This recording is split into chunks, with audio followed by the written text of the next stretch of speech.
good to be together tonight. Invite you to turn to the book of Job, Job chapter 1. In just a moment, we'll take a look at a few verses from there. This is a lesson that Beth has actually been requesting for me to preach. Apparently, it's a lesson I preached years ago, back when we were first married, and I hadn't really preached on it a lot, but she had been thinking about it and asked if I'd preach on it, so agreed to do that tonight.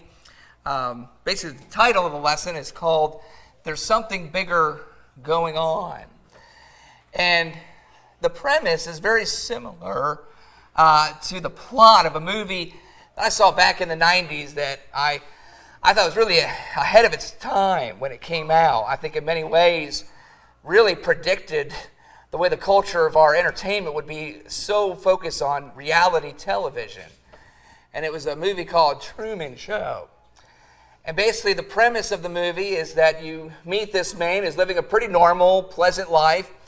He's got a wife. They're thinking about adding to the family. They talk about maybe bringing some children into the world. And there's that conversation that you would expect for any typical family that's just trying to go to work, have a life, think about maybe some of the challenges and the joys that would happen if they expanded that little life that they've started together. And you find out that there is something bigger going on than just what's going on in this man's private little small world.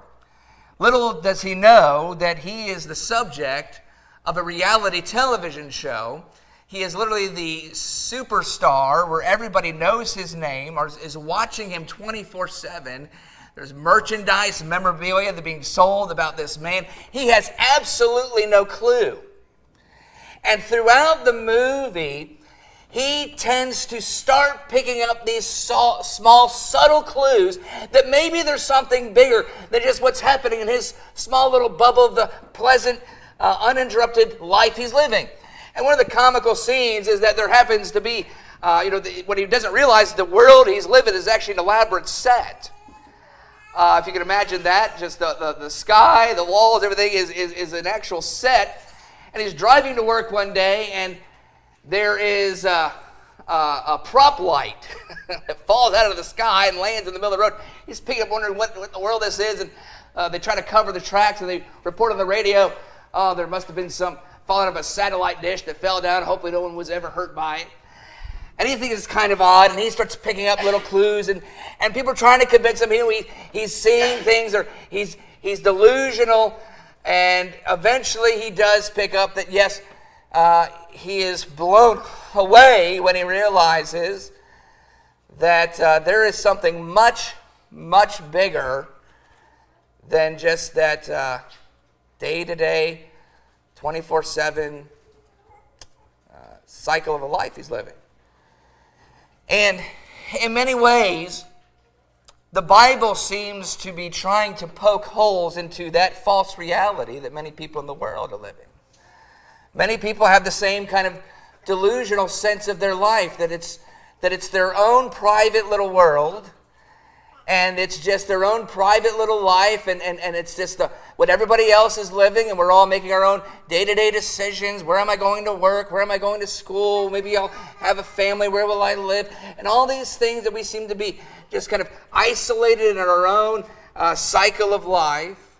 And yet the Bible seems to constantly be trying to drop these not so subtle hints that maybe there is something bigger going on. One of the first moments of this is in the book of Job. In Job chapter 1, we learn of a man who is living quite a very good life in his little bubble of his world. He is very successful, very pleasant life. He has a large family. They're very well off. They enjoy spending time together. And you just imagine him just going through the days of life, enjoying life under the sun. And all of a sudden, the Bible pokes a large hole in that, trying to draw our attention to think that maybe that's not all that's going on. In Job chapter 1, we see this. Job chapter 1, verse 1 says, "There was a man in the land of Uz whose name was Job. And that man was blameless, upright, fearing God, and turning away from evil. 7 sons and 3 daughters were born to him. His possessions also were 7,000 sheep, 3,000 camels, 500 yoke of oxen, 500 female donkeys, and very many servants. And that man was the greatest of all the men of the East. His sons used to go and hold a feast in the house of each one in his day, and they would send and invite their 3 sisters to eat and drink with them. When the days of feasting had completed their cycle, Job would send and consecrate them, rising up early in the morning, and offering burnt offerings according to the number of them all. For Job said, perhaps my sons have sinned and cursed God in their hearts. Thus Job did continually. All of a sudden, the scene shifts, and it's very similar to me in the movie Truman Show. There's a scene where all of a sudden the camera angle draws larger and larger, and all of a sudden you realize that this life that Truman is living is actually being captured on a television screen. And there are producers, there are cameramen, there are people who work for this television company who are watching him or having conversations about him, looking at him. And we see this broader worldview, even as Job does believe in God and fears God. But there's this other world that we are, this window opens and we get to see that there's this forces of good and evil. And Job and his world seems to be at the center of it, of the conversation going on. But there are bigger things going on, even bigger than what's going on in the land of Uz. And what we see in verse 6 is something amazing unfolds. And we find that Job and his world is almost this minuscule dot compared to a much larger worldview. Verse 6, now there was a day when the sons of God came to present themselves before the Lord, and Satan also came among them. The Lord said to Satan, from where do you come? Then Satan answered the Lord and said, from roaming about on the earth and walking around on it. The Lord said to Satan, have you considered my servant Job? For there is no one like him on the earth, a blameless and upright man, fearing God and turning away from evil. And then right away you start scratching your head and saying, the very nature of this conversation seems to be so elaborate and broad that the life of Job seems so minuscule. Almost seems to be in somewhat maybe even a pawn in a much larger worldview, where forces of good and evil are discussing his life and making conclusions based on it. And it says there that the Lord says, have you considered my servant Job? He's a blameless man, upright man, fearing God and turned away from evil. Verse 9, then Satan answers the Lord. And he said, does Job fear God for nothing? Have you not made a hedge about him and his house and all that he has on every side? You have blessed the work of his hands, and his possessions have increased in the land. But put forth your hand now and touch all that he has, and he will surely curse you to your face. And all of a sudden, the subject matter no longer is to be centered on Job and his family and their interactions with each other. But a larger picture seems to be of a conversation of an individual who seems to be against God, who doubts God, who questions God, and God saying, I'm going to challenge some of your beliefs here. And Job becomes the center of how they resolve this. You say, well, let's just let us test Job. Let's let him be an example for us of what somebody who truly believes in God, who serves God, who has a little bit of a larger worldview himself, might do if we start tampering with all of his comforts and all of his pleasures. What do you think might happen? That seems to almost be a wager of what might happen. What do you think is going to happen? And they all have various thoughts about this. And verse 12 says, then the Lord said to Satan, behold, all that he has is in your power, only do not put forth your hand on him. So Satan departed from the presence of the Lord. And then all of a sudden, the camera zooms down into Job's world. And we see all the things that Satan's allowed to tamper with. And we see Job's reaction. In verse 20, then Job arose and tore his robe and shaved his head, and he fell to the ground and worshipped. He said, naked I came from my mother's womb, and naked I shall return there. The Lord gave, and the Lord has taken away. Blessed be the name of the Lord. Through all this, Job did not sin, nor did he blame God. And yet we know throughout Job's life, he's going to constantly wrestle with trying to come to terms with what all is happening. But little does he know, he has never given any understanding, any clue that this conversation has ever even happened. To our knowledge, he is totally clueless that God has been speaking this way about him. Yet it's revealed it has.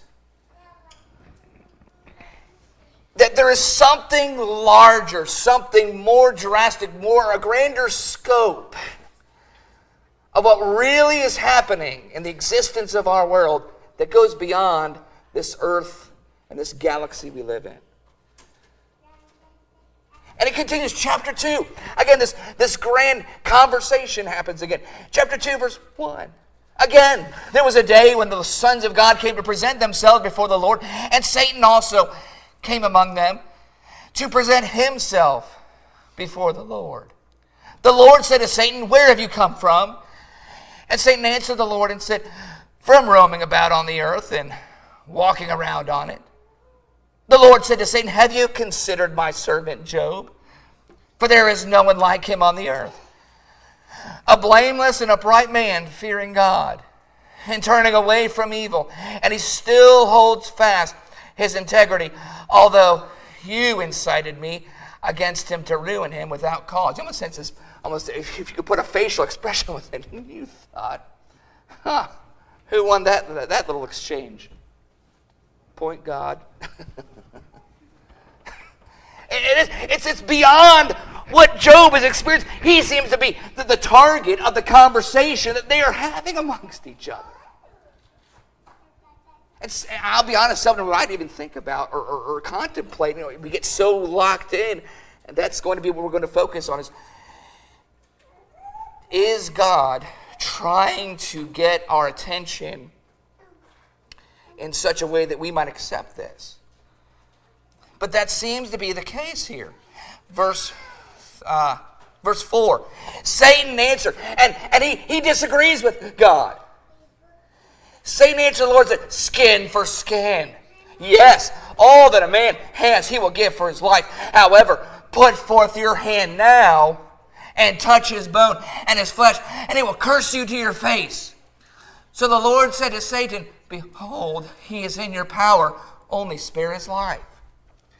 This is a contest between an individual who has no faith, no confidence in the goodness and the righteousness and the reward system of God, and the God who has revealed himself to mankind, and his sense is doing almost this verbal battle with him and using the life of humans to either prove a point or settle a score or in some way demonstrate how we are connected to God on even a bigger scale of what it is we are seeking to prove by our service to him. But go over to Revelation. Go to Revelation chapter 12.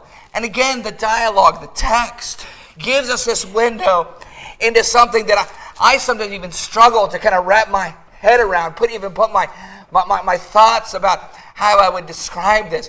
And the only thing I'm left with is there's some massive issue going on that's beyond just me waking up when the alarm goes off and trying to hit all the points that's on my to-do list, and then making sure that I get to bed on time, and I close my eyes and did I make sure that I turned the coffee up? Did I make sure that I... Something that's more drastic than any of that. Revelation 12 tries to get our attention about that. Revelation chapter 12, verse 1. Listen to the description. It says, "A great sign appeared in heaven, a woman clothed with the sun and the moon under her feet, and on her head a crown of 12 stars. And she was with child, and she cried out, being in labor and in pain to give birth. Then another sign appeared in heaven, and behold, a great red dragon, having 7 heads and 10 horns, and on his heads were 7 diadems. And his tail swept away 1/3 of the stars of heaven and threw them to the earth. And the dragon stood before the woman who was about to give birth, so that when she gave birth, he might devour her child. And she gave birth to a son, a male child. who is to rule all the nations with a rod of iron. And her child was caught up to God and to his throne. Then the woman fled into the wilderness, where she had a place prepared by God, so that there she would be nourished for 1,260 days.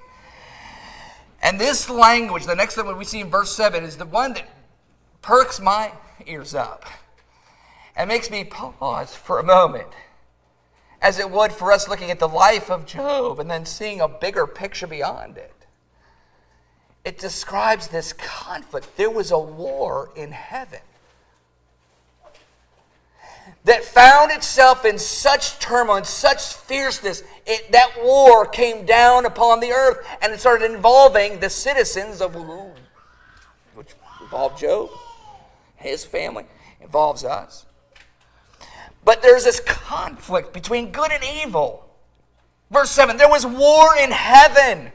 Michael and his angels waging war with the dragon. And let's get the impression, the same kind of war we see in Job. This kind of mocking, questioning, assaulting the goodness of God, questioning whether or not it's valid, and God striking back and arguing back and proving and showing different things to disprove. And verse 8, evil did not overcome. They were not strong enough, and there was no longer a place found for them in heaven. And the great dragon was thrown down, the serpent of old, who is called the devil and Satan. Notice, who deceives the whole world. How does he deceive the world? Oh, there's nothing bigger going on. It's all about you. Just as Truman was deceived in his world. Oh, no. Don't mind that satellite that just fell from Earth. Don't mind that. You just keep buying your groceries and getting the things you need every day, and keep reminding yourself of the to-do list you have to keep life going. That's all you need. It says the devil came down, and his attempt was to deceive all the citizens of the world. No, don't pay any mind to that. The great dragon thrown down, the serpent of old, who is called the devil, who deceives the whole world, he was thrown down to the earth, and his angels were thrown down with him. Then I heard a loud voice in heaven saying, now the salvation and the power and the kingdom of our God and the authority of his Christ have come. For the accuser of our brethren has been thrown down, he who accuses them before our God day and night. That's exactly what we find revealed in the book of Job. That's exactly what he does day and night, it says. He accuses our God day and night. This unending conflict that started years and years ago. I don't even know at what point it began. Probably it's going on for much longer than our existence. But we have become involved in this battle. And the question is, what do we think about it? What is our response? Will we accept that reality? Will we continue to numb our senses with, well, that just seems too involved. I don't know if I want to accept that. That's what the devil does. As the devil deceives the world. That's what the premise of that movie was. He kept trying to deceive him. Don't pay attention to any strange things happening that are bigger than what your present life is about. But in verse 10 he says, then I heard a loud voice in heaven saying, now the salvation and the power and the kingdom of our God and the authority of his Christ have come, for the accuser of our brethren has been thrown down. He accuses them before our God day and night. And they overcame him because of the blood of the Lamb and because of the word of their testimony. And they did not love their life even when faced with death. For this reason rejoice, O heavens, and you who dwell in them. Woe to the earth and the sea, because the devil has come down to you having great wrath, knowing that he has only a short time. And the beauty of this is that when God himself actually walked on the earth, the citizens of that time had to be faced with the same sense of reality. Do you accept that this has to be someone more than God, or more than human, beyond human capabilities? And we know the story, deception. I don't want to believe it. You're just a man. You're a nuisance. You're trying to disrupt our way of life. You're trying to throw us into some kind of conflict with Rome. Disrupt our just natural order of how things are here. But there were those who were awake enough, who saw enough evidence to say, maybe there's something bigger and something about this kingdom he's talking about that he wants us to be a part of. Much bigger than our day-to-day life as loyal Jewish servants of the law of Moses. Something we just did not understand the scope of. And that's exactly what happened. And notice in verse 13, when the dragon saw that he was thrown down to the earth, he persecuted the woman who gave birth to the male child, but the two wings of the great eagle were given to the woman so that she could fly into the wilderness to her place where she was nourished for a time and times and half a time from the presence of the serpent. And the serpent poured water like a river out of his mouth after the woman, so that he might cause her to be swept away with the flood. But the earth helped the woman, and the earth opened its mouth and drank up the river which the dragon poured out of his mouth. So the dragon was enraged with the woman and went off to make war with the rest of her children who keep the commandments of God and hold to the testimony of Jesus. But that language comes up again and again, especially there's a telling moment in 2 Corinthians chapter 4,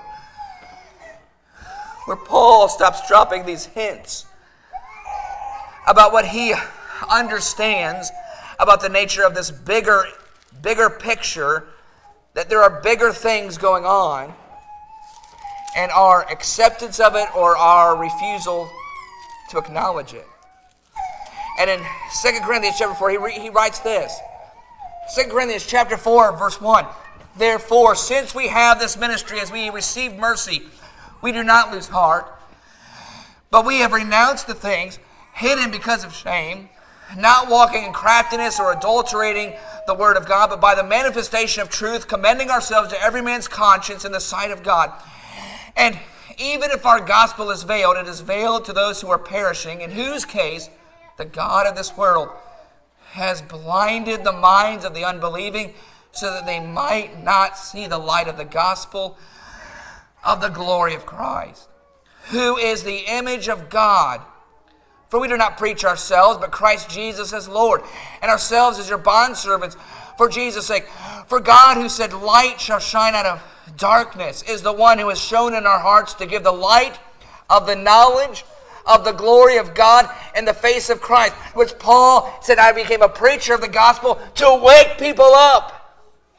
And we're going to look at a passage where that's exactly precisely the language he uses. He says, if you do not accept this, you're just like you're asleep. It's like you're just blinded. You just accept the fact that you're walking with your eyes closed. And you can go ahead and live that life and accept that. But the dangers of that, he says, you are an enemy of God if you are not on his side. The reason we need to accept there is a bigger issue going on is because there are only two sides. There is good and there is evil. There is God and there is Satan. And those who blindly choose to say, well, I'm not involved in those religious pursuits, have been blinded that you are an enemy of God, whether you like it or not. And there is only one way that you can feel safe on the good side. That's why we must accept there's something bigger than just what we are seeing in the day-to-day pursuit of this present life. And the God of this world has blinded individuals to choose to refuse to accept that. But I think there's enough evidence in the scriptures to hopefully wake us up one such passage. I'm not going to be, there's so much going on here, I wouldn't even know where to begin with it. I just know it's written. And it shows there are two sides to a big war going on that I know nothing about, other than what the Lord has revealed to us about our part in this. But turn to Jude. A couple verses in the book of Jude. Again, this little window is lifted, and we can almost hear the conflict, hear the rage of a battle that is inflicting, and it's hot, and it's fierce. Jude 8. In the same way, these men also by dreaming defile the flesh and reject authority and revile angelic majesties. But Michael, the archangel, when he disputed with the devil and argued about the body of Moses, did not dare pronounce against him a railing judgment, but said, the Lord rebuke you. I'll be the first to say, I have no idea the extent of exactly what that's up, but there's some big angelic spiritual warfare going on. And the book of Job, the book of Revelation, and other hints that even Paul himself drops through the Gospels is seeking to get our attention. And it is, it's almost in the Truman Show, these lights dropping down and saying, let's consider that. Is that normal? Is that just accepting the reality of a docile, pleasant, just choose your own adventure kind of life, and then when it's over, you just get to just, well, it's done, I did that, I did the ride. What a ride that was. No, the scriptures are warning us and telling us there is a fierce raging battle of good and evil, and the gospel has come to wake us up to say, what side are you on? You better choose a side. It's the language of Joshua. Remember, he demanded, you better choose who you're going to serve. As for me and my house, we're going to stand for the Lord. And the gospel has been come to preach for that very reason. That 2 Peter chapter 2. Again, one of those passages, there's so much going on here. I wouldn't even know where to begin with wrapping my head around the reality of this, but I accept by faith, my feeble mind. But do you know there are angels that are so involved in this conflict that God is punishing them and holding them captive to await punishment? 2 Peter chapter 2, verse 4. God did not spare angels when they sinned, but cast them into hell and committed them to pits of darkness reserved for judgment. I don't know about you, that doesn't sound like my typical go down to Walmart and pick out a ham.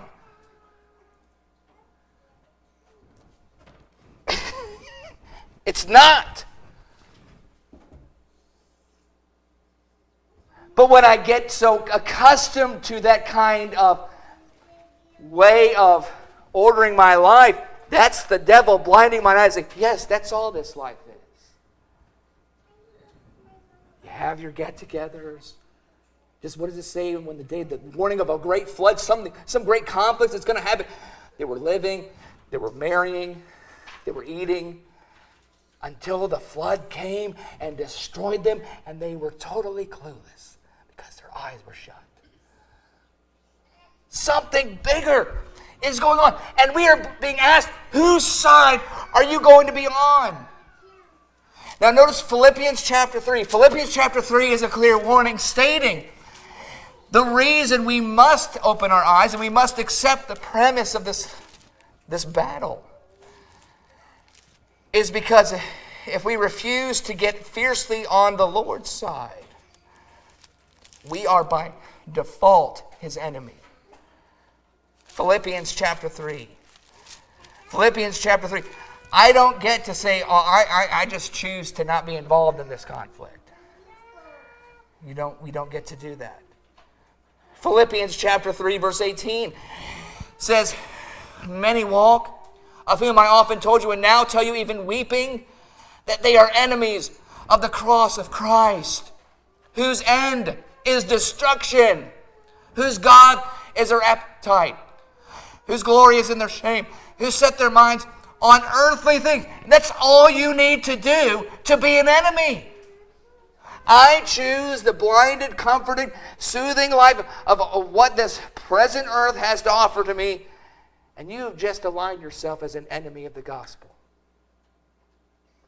That's all it takes. And boy, the devil's good at deceiving people to thinking I mark my, see on Facebook, mark yourself safe. Mark yourself safe from spiritual destruction because I don't want anything to do with it. And you've been deceived. Revelation 20 is very specific as to how people end up being punished. Is many, if not the majority. It says the devil deceived them. Just convince them, just go through life unaffected by any of these spiritual things. And that is actually what meant their demise. Revelation chapter 20. Note verse 7. It says, when the 1,000 years are completed, Satan will be released from his prison and will come out to deceive the nations which are in the four corners of the earth. Gog and Magog, to gather them together for the war. The number of them is like the sand of the seashore. Did you catch that description again? Numbered them for what? For the war. Yeah, there's a war going on. A war for good and evil. And notice what the devil did about individuals who chose not to acknowledge it. It says, they came up on the broad plain of the earth and surrounded the camp of the saints of the beloved city, and fire came down from heaven and devoured them. And the devil who deceived them was thrown into the lake of fire and brimstone, where the beast and the false prophet are also. And they will be tormented day and night forever and ever. Why? Because they are considered enemies. Those are the only two things. The only way you can mark myself safe from destruction is I am actively engaged in spiritual warfare on the Lord's side. That is the only way. The only way we can find ourselves safe. And the gospel, one of the purposes of the gospel is to wake people up to accept that. But listen to the language that Jesus gave to Paul when he commissioned him to preach the gospel in Acts chapter 26. This is why these kinds of descriptions were given to Paul as to what his mission was. It was Paul here. Now he's who's in many ways kind of the perfect poster child, if you will, for what the gospel seeks to achieve. He was blinded, but his eyes were opened and was able to see clearly that there was some bigger purposes for his life that he totally gave himself to. And he's now commissioned to help other people who don't quite see that just yet. And that's what it says in verse 16. Acts 26 verse 16 says, "But get up and stand on your feet. For this purpose I have appeared to you, to appoint you a minister and a witness, not only to the things which you have seen, but also to the things in which I will appear to you, rescuing you from the Jewish people and from the Gentiles to whom I am sending you." To note verse 18, to open their eyes so that they may turn from darkness to light and from the dominion of Satan to God, that they may receive forgiveness of sins and an inheritance among those who have been sanctified by faith in me. In other words, there are only two lodging places. Just as in any war, you are either in enemy territory or with friends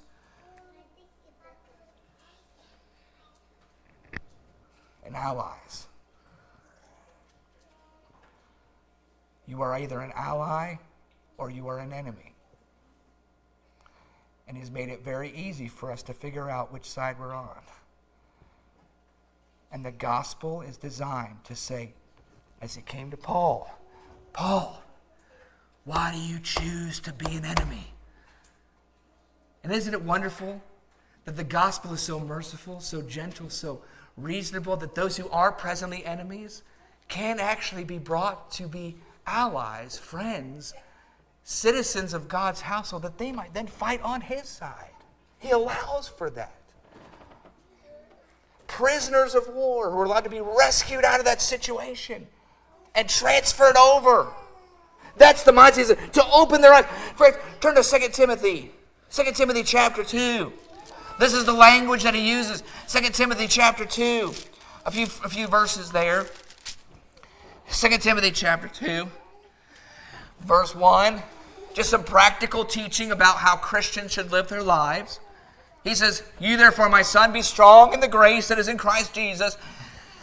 The things which you have heard from me in the presence of many witnesses, entrust these to faithful men who will be able to teach others also. Suffer hardship with me as a good soldier of Christ Jesus." And notice verse 4. There's a specific way we faithfully live as a soldier. He says, "No soldier in active service entangles himself in the affairs of everyday life, so that he may please the one who enlisted him as a soldier." In other words, if you are on God's side, he says, consider yourself a soldier, and you are in active duty. This is not peacetime. This is war. And he commands us, anybody who has had their eyes open and accepted the premise and has said, I will now live as a soldier. He says, I want to warn you about getting too comfortable with the everyday affairs of life, because that will prohibit you from being effective as a good soldier.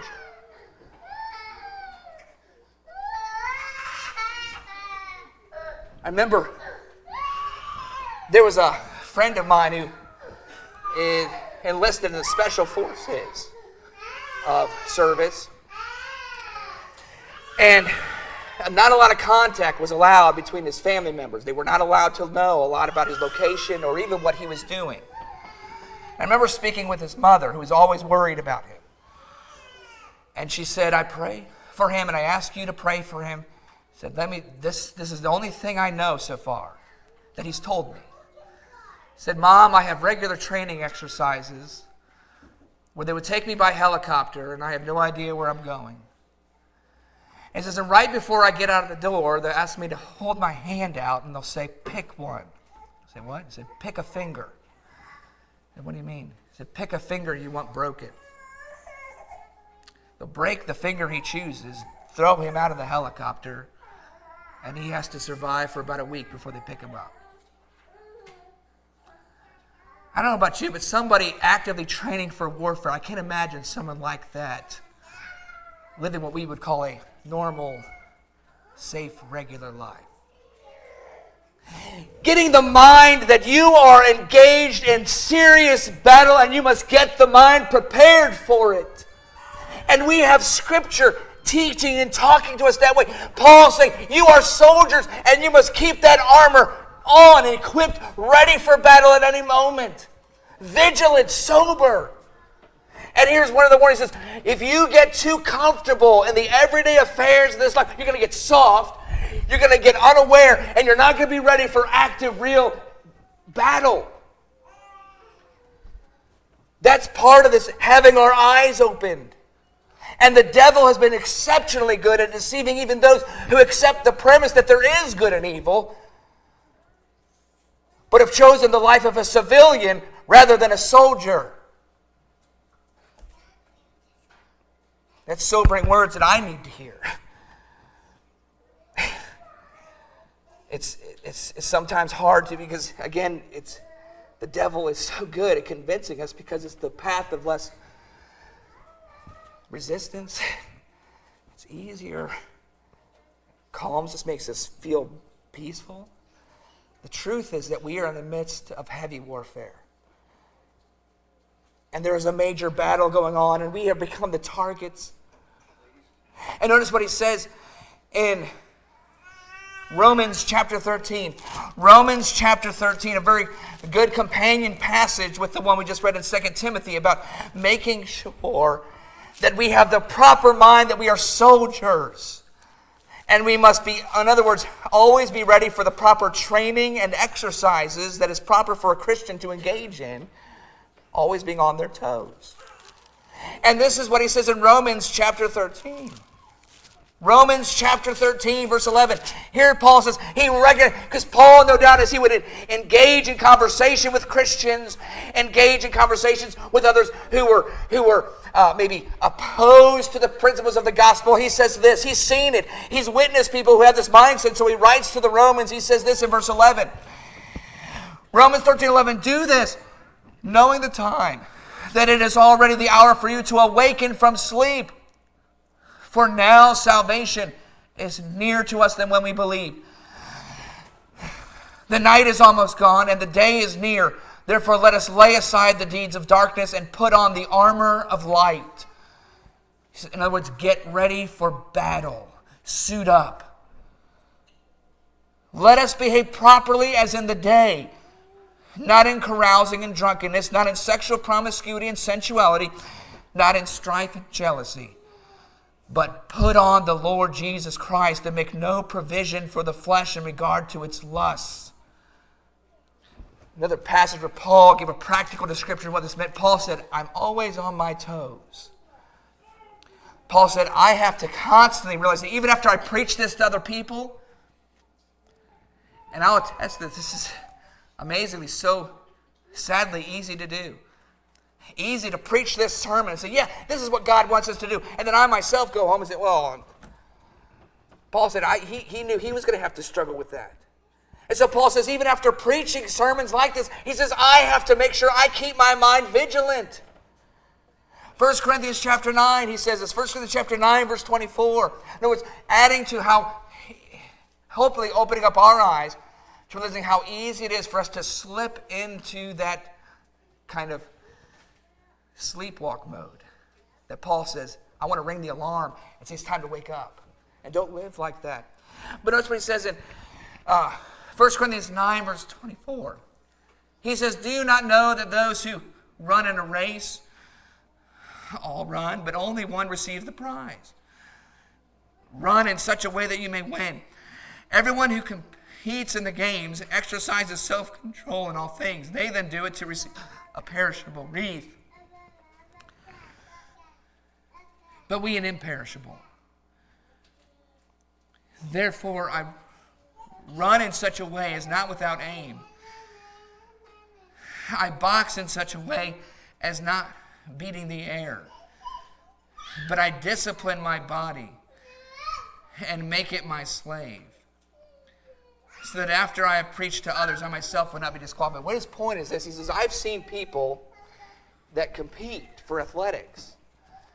And he says, we know the grueling discipline they go through, the careful diet, the constant exercise, the mental battle and preparation to make sure they're ready for that every fight. He says, that's a game. How do you suppose someone should be in regular training who's not training for a wreath, but training to win a war? He says, that's what I have to constantly keep my mind disciplined to make sure I live that way. It is so easy for us to choose the docile, uninvolved, choosing the less conflict.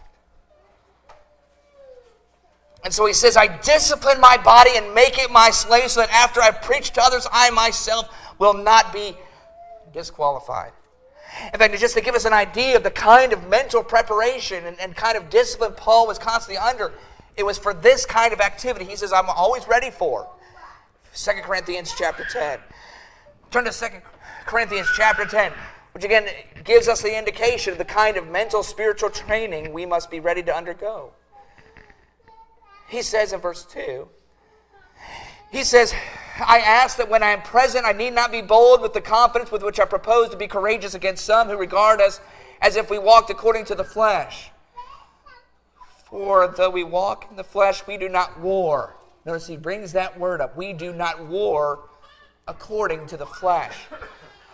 For the weapons of our warfare are not of the flesh, but divinely powerful, for the destruction of fortresses. We are destroying speculations and every lofty thing raised up against the knowledge of God. And we are taking every thought captive to the obedience of Christ. And we are ready to punish all disobedience whenever your obedience is complete. Sometimes whenever I read that, I can't help but think, I think maybe I've told this story before once, but there was a time when I was going every weekend to a Bible study. A bunch of young people were trying to keep that going on a weekly basis. Usually be on Saturday. And I was going to get a breakfast at McDonald's Saturday morning. And I had my Bible was in the car next to me because I wanted to be ready for that study that night. And the guy working the cashier saw it. And he asked what it was and why I had it. I said, well, I'm going to a Bible study this later tonight. He said, can I come? I said, yeah. He said, well, I don't have a ride. He said, okay if you pick me up? Said, absolutely. And I never forget when I got to the parking lot, in the distance I saw someone that was running around the parking lot. As I got close, it looked like they were like swinging something, and I got close. It was like a samurai sword. And it was the guy that I'm supposed to pick up for the Bible study. Kind of out there. He was. I talked to him, and he just had this mindset that he's constantly, in some kind of training for some serious battle. he was very into mysticism and things of that nature. And I remember the first thing he asked, he said, hey, can I still come to the Bible study? I said, sure. He said, it's okay if I bring my sword? I'm afraid to say no, Dad. I said, sure, come on. I said, I got mine. And as I think about that, it's easy for me to kind of laugh about that. But then at the same time, not have the same sense of urgency and the same sense of battle that God has given me a sword. It is not meant to be kind of a side post. Well, I've got my sword. Paul says, you've got something sharper than any two-edged sword that we need to train how to use. And the reason we need to train how to use it, Paul says, every encounter I have with another individual is to try to cut away the captivity that Satan has placed in their mind, to wake them up that they might also choose to be a soldier fighting on the Lord's side, because there is something much bigger going on in our lives. And while it can be humbling, it certainly is meant to be that sobering. But the book of Revelation is so great because it shows us that our captain, our Lord Christ, is leading us in this battle. And it's a fixed war. It's already stacked in his favor. He's already won it. He will continue to win it. And the question is, who on the rest of the face of the earth is going to align themselves in the proper side and be on the winning side when the battle is done? And so here's an opportunity for us to have our eyes open and to say, as Joshua challenged his people in his day, who wants to fight for the Lord? Who wants to be on his side, to defend his cause, to stand firm for his principles, and to defend them at any cost? And that's what he's asking us to enlist as a soldier. But he's willing to demonstrate that we are in safe company, because the devil, who tries to wield his power, has already been subdued by Jesus at the cross. He's already been defeated. He's already been conquered, it says. In the book of Hebrews, notice what it says in Hebrews chapter 2. In verse 14, it says, therefore, since the children share in flesh and blood, he himself likewise also partook of the same, that through death he might render powerless him who had the power of death, that is the devil, and might free those who through fear of death were subject to slavery all their lives. I love that. He had power. Did you catch that? The devil had power. The Lord stripped it away from him. And he is willing to be that source of comfort, strength, and leadership for all those who fall themselves on his side. And so the choice is ours. Whose side are we on? Will we allow our eyes to be open and to decide we want to be on his side? If you haven't made the decision, we encourage you that you will enlist, that you will confess that Jesus is the Christ, the Son of the living God. The scriptures say a day's coming when everybody's going to confess it. Whether you've done it in this life or not, it says every mouth will confess, every knee will bow and acknowledge that Jesus Christ is Lord. But sadly, for some, it's going to be reckoning day. And he's going to say, I never knew you. You were never fighting for me on my side. And therefore, you are an enemy. Choose to be on the Lord's side. Confess that he is Lord, that he is the Christ, repenting of sin, repenting of living for the vain things of this present life, and give yourself to the kingdom and fight for him. Be loyal servant to him, and he will reward all those who faithfully do so to the end of their lives. If anyone's already done so and we need maybe to be encouraged, renewed, forgiven of sin, to be helped in some way, to turn back to him, we would gladly help and assist you to do that. But whatever the case is, let us be prepared and let's make ourselves right with the Lord, if the case may be. Won't you come to the front, and we'll help and assist and serve you while we stand and sing the song together.